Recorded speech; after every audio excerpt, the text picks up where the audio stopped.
Welcome to Headline Wednesday from Dispatch, U.S. Military History Magazine, developed by trackpads.com. Each week, we take one pivotal moment from United States military history and follow it from the first warning signs to the final outcome. Today, we go to the waters off Samar in the Second World War for the story of the last stand of USS Johnston. Just after dawn on October 25, 1944, the destroyer USS Johnston rode gray Pacific swells off the island of Samar. Her decks were slick with spray, and the air carried the heavy mix of fuel oil, cordite, and coffee drifting up from the mess decks. Around her, the thin escort carriers of Task Unit 77.4.3, known as Taffy 3, were already launching aircraft into a low, overcast sky, their short decks framed by a fringe of destroyers and destroyer escorts that sailors jokingly called the small boys. This stretch of water was supposed to be the quiet side of the Battle of Leyte Gulf, the rear area where support ships guarded the invasion beachhead from submarines and air attack. It felt like a backwater. On Johnston's bridge, officers peered through binoculars at a hazy horizon that suddenly seemed wrong. Dark shapes were beginning to materialize through the morning mist, too large and too many to be the friendly cruisers some hoped they were. Lookouts started calling out masts, pagoda towers, and the long, low silhouettes of heavy warships turning onto a parallel course. A moment later, water erupted in towering white columns as enemy shells bracketed the formation, bright flashes appearing a heartbeat before the thunder rolled across the sea. The horizon looked wrong. The small boys of Taffy 3 were staring at something no one had expected to see in this sector. Bearing down on slow, lightly armored escort carriers was the main body of a Japanese surface fleet, including battleships and heavy cruisers. General quarters was already sounding across the task unit, but now the urgency on Johnston sharpened into a hard edge as shell splashes marched closer. Radio reports from other ships crackled with fragments of disbelief and alarm as officers tried to make sense of the sight in front of them. This was no distant clash between matching battle lines far over the curve of the sea. It was a knife suddenly appearing at the ribs of the invasion force. The men aboard Johnston understood that basic fact even before anyone found the exact words to say it over a loudspeaker. They could see the towering shell splashes, feel the ship shudder as she came up to speed, and hear the rising pitch in voices on the voice pipes and radios.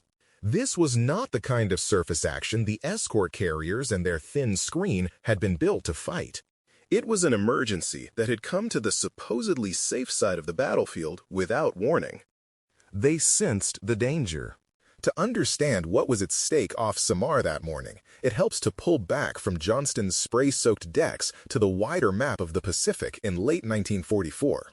American forces had landed on Leyte to begin the reconquest of the Philippines, a campaign meant to cut Japan off from vital oil and raw materials and to uphold General Douglas MacArthur's promise to return. Those landings depended on a web of naval forces spread over hundreds of miles.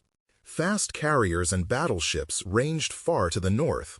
Heavy escorts guarded the approaches, and small escort carrier groups like Taffy 3 provided close air support and anti-submarine patrols near the beachhead.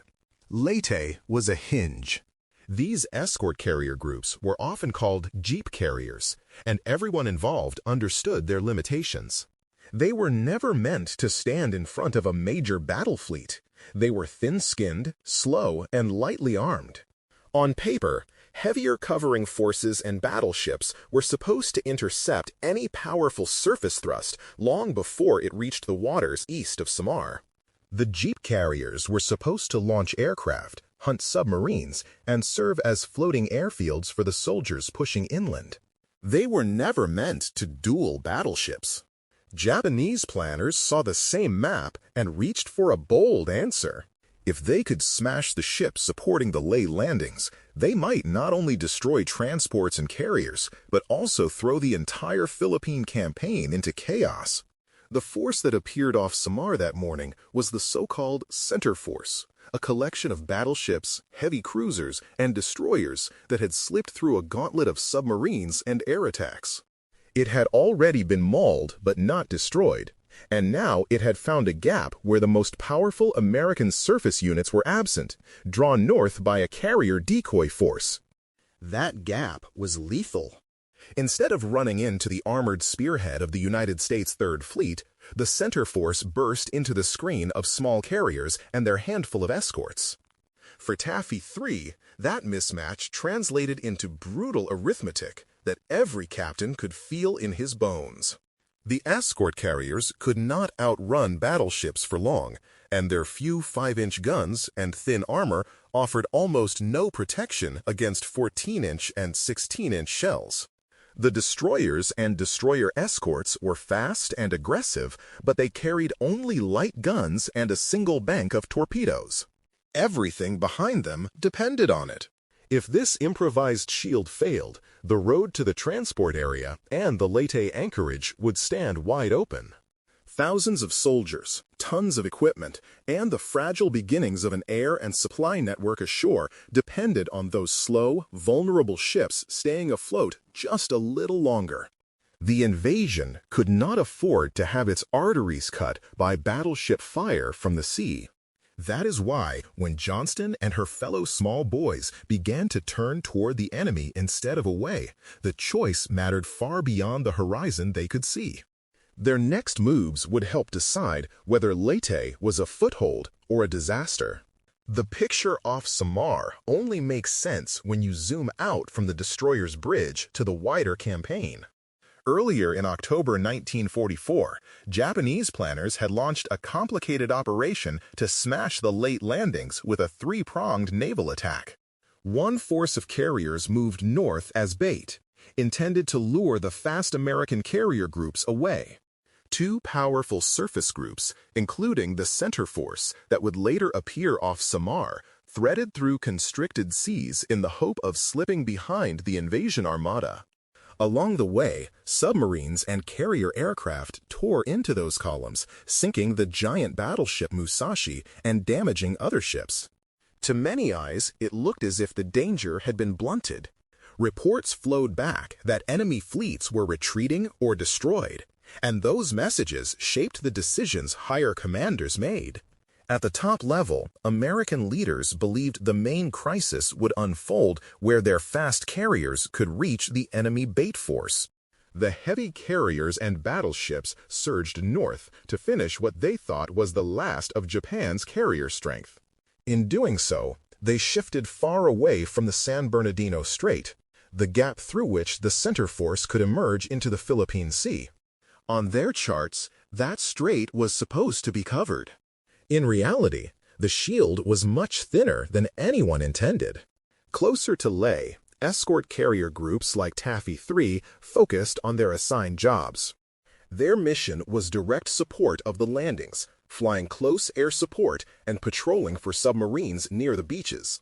They sailed on small escort carriers that were slow, lightly armored, and armed for aircraft operations rather than slugging matches with heavy cruisers and battleships. Their destroyers and destroyer escorts formed a light screen to keep submarines at bay and to throw up smoke and gunfire against air attack.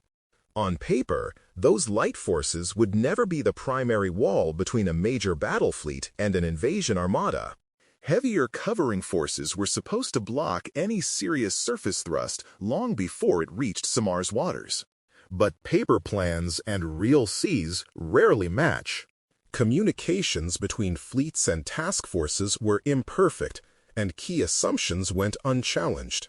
Some officers believed that the San Bernardino Strait was still covered by surface forces that had already shifted position. Others took the Center Force's brief turn away under air attack as evidence that it had given up and withdrawn. The result was a blind spot. As night turned toward dawn, Vice Admiral Kurita's battered but still dangerous battleships and cruisers pushed through the strait and turned south, unseen and unopposed. When daylight finally revealed their presence, no line of American battleships waited for them. Instead, at first light, the center force saw only the thin silhouettes of escort carriers and the small buoys that ringed them. Johnston and her sisters were exactly where they were supposed to be for their assigned mission of close support. The problem was that the enemy pounding toward them belonged on a very different page of the operational plan. A mismatch that was never meant to happen had become real in the gray light off Samar. The first warning that this mismatch had turned into a shooting crisis came as enemy salvos crashed into the sea around Taffy 3. Rear Admiral Clifton Sprague ordered his escort carriers to turn away and run for rain squalls to the east, trying to use bad weather as a shield while his pilots clawed for altitude. From those small decks, crews launched every aircraft they could with whatever ordnance happened to be on hand. Some planes carried bombs or rockets. Others lifted off with depth charges intended for submarines or even empty racks, their value now measured in distraction and pressure rather than explosive power. Every aircraft that got airborne was one more moving threat the enemy had to track. On the destroyers and destroyer escorts, captains faced a different kind of choice. Their ships mounted 5-inch guns and carried a single set of torpedo tubes. Those weapons could hurt even a battleship if the range closed enough. But closing the range meant turning toward the storm of incoming fire rather than away from it. It meant accepting that the only way to protect the carriers was to attack into the teeth of the Japanese battle line. On Johnston's bridge, Commander Ernest Evans weighed that reality and chose aggression. His orders reflected it.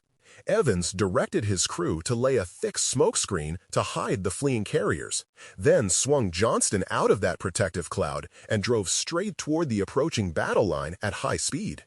The destroyer knifed through her own smoke wall and into clearer water where enemy gunners could see her more easily, but where her torpedoes could also reach their targets. Shell splashes climbed around the charging ship, some bracketing so close that fragments spattered her hull and superstructure. Still, Johnston pressed in, closing the gap until torpedoes could be loosed at heavy cruisers that loomed like gray cliffs on the horizon. When those torpedoes ran true and an enemy cruiser staggered under the blows, smoke pouring from its hull, the men on Johnston saw proof that their risk was not symbolic. A small ship could make a giant bleed. That first hit was more than a tactical result. It was a signal to friend and foe alike that the small boys of Taffy 3 were not going to simply screen and retreat. They were going to attack. In the chaos of a surface battle, that kind of unexpected aggression can bend the course of events. Elsewhere along the line, other small boys followed similar paths. Destroyers like Hoel and Heermann and destroyer escorts such as Samuel B. Roberts laid their own smoke, darted in and out of the swirling cover, and launched torpedo attacks while firing rapid salvos of 5-inch shells at much larger opponents. From the flight decks of the escort carriers, officers and deck crews watched their escorts weave and heel over, white bow waves foaming as they repeatedly charged into the teeth of the enemy. Sailors on the open decks could see towering geysers where battleship shells struck the sea, and the orange blossoms of explosions when shells struck home. The fight off Samar was becoming a violent tangle. Overhead, aircraft from the escort carriers and from nearby groups joined the struggle. Pilots dove through cloud breaks in smoke to strike at cruisers and battleships, sometimes with full bomb loads and sometimes with nothing more than machine guns and resolve. Each attack, even when it failed to sink a ship, forced enemy gunners to split their attention and adjust their aim. Down on the water, destroyer captains used each moment of confusion to shift course, lay more smoke, or make another torpedo run. The air and sea fight had merged into a single, swirling engagement, in which every extra second bought by one crew could be used by another. Chaos worked in both directions. Japanese gunners struggled to track small, maneuvering targets that vanished into or emerged from smoke, while larger targets loomed beyond. Smoke screens drifted and thickened, sometimes hiding friendly ships and sometimes exposing them at the worst possible moment. Aircraft swarmed low over the waves, forcing captains on both sides to divide their focus between the sky and the surface. In that confused, violent space, Johnston and her fellow escorts bought precious minutes and miles for the escort carriers trying to stay ahead of the battle line. Their charges and smoke screens did not end the danger, but they began to erode the neat firing lines and clear solutions that a powerful battle fleet needed to crush a weaker opponent quickly. Instead of a simple pursuit and execution, the center force found itself in a knife fight with small ships that refused to break. Every torpedo wake, every bomb splash, and every new curtain of smoke added to the impression that the enemy screen was thicker and more dangerous than it actually was. The question hanging over every bridge, Japanese and American alike, was whether these small ships and their aircraft could buy enough time before the sheer weight of metal finally told. What ultimately turned the fight off Samar was not a single shell or torpedo, but a chain of audacious moves that shook the confidence of a much larger fleet. USS Johnston's first torpedo run showed that the small boys could land real blows, and her crew watched with grim satisfaction as an enemy cruiser reeled and smoke poured from its hull. The price was immediate and brutal. Enemy shells slammed into Johnston, wrecking her topside, knocking out communications, and eventually crippling her engines. Even as the destroyer slowed and bled energy, the fight around her only grew more intense. The situation was desperate.